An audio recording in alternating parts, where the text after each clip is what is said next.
Hi, I'm Axel, and in this tutorial, we will look at a laser bolt hitting a wall and how to create the sparks and the impact, and how to blend them convincingly into the scene. You can download the project files from the description, and let's jump in. This project picks up where our blasters tutorial left off, so you may want to check that one out first if you haven't already. We will be using the same scene here, but focusing on a laser bolt hitting this wall over here and adding a bit of chaos to the scene. Like with the blaster, we will use a combination of stock footage and effects created in HitFilm. First, let's add our sparks impact to the scene on frame 0 and change its blend mode to screen. Reposition it on the wall about the height of this back trooper's head. Reduce its scale to 60%, and then let's flip this layer so the sparks move in the same general direction as the bolt that caused them. To do that, unlink the scale by clicking this chain, then set the first value to -60. By inverting one value, the layer will get flipped on that axis. Now we want to add some interactive lighting on this wall.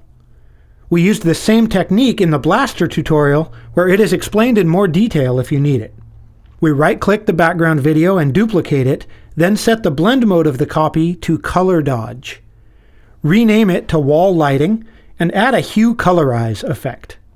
This area of the wall is pretty dark, so we want to boost the lightness a bit, to 14 or so, then crank the saturation all the way up, then shift the hue into orange, around 40 degrees so it matches the sparks. Now select the freehand mask and draw a loose shape around the area that should be affected by the brightness of this impact. Bring the feather strength on the mask way up, around 120 or so, and then adjust the position of the mask points if you want to change the shape of the colored area. Then we will keyframe the opacity of this layer so the brightness matches the sparks. Turn on keyframing for the opacity on frame 0, then advance until the sparks are about done, let's say frame 15, and set opacity to 0%. Our next trick here is going to be adding a light flare. In real life, this type of flare is created in the camera lens, so adding a flare to this effect will make it feel more like these sparks were actually there when the camera filmed this scene. It should go above all the other effects, so let's open the new layer menu and create a plane filled with black and name it Flares. Then find the light flare effect in the effects panel and drag it onto our plane. Set the blend mode of the plane to screen so we can see our video, and then we need to dial in the settings for this flare to get the right look. Set the flare type to anamorphic streak. Switch to the selection tool, select the hotspot position, and drag it over onto our sparks. In the global settings, rotate the hue shift about 140 degrees to get a warm color that matches the sparks better. Reduce the hotspot scale to around 0.6, then open the raise controls.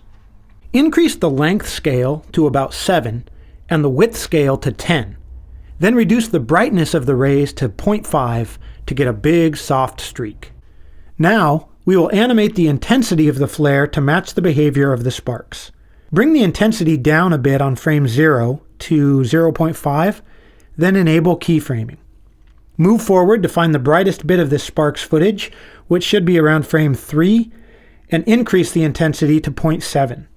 Advance until the impact is nearly faded out around frame 7, and set intensity to 0. Use the RAM preview to render that and give it a watch. It should be looking pretty good.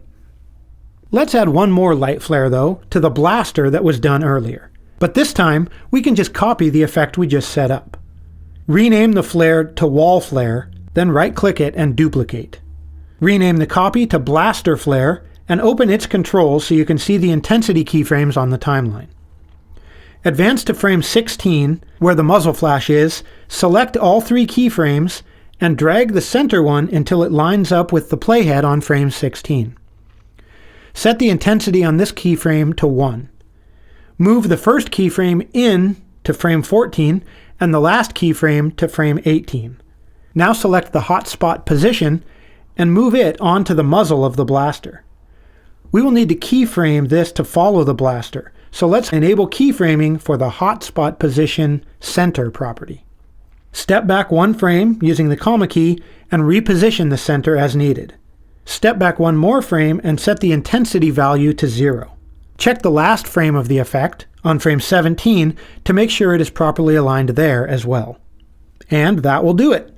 Move the playhead to frame 0 and click the preview button to render this into RAM. Then give it a play and see what you have created. You can now use the techniques you learned here to add more effects to this scene, making the other troopers fire their blasters, or creating more impacts on the surfaces around them. And do check our other tutorials as well to learn more techniques for working in HitFilm.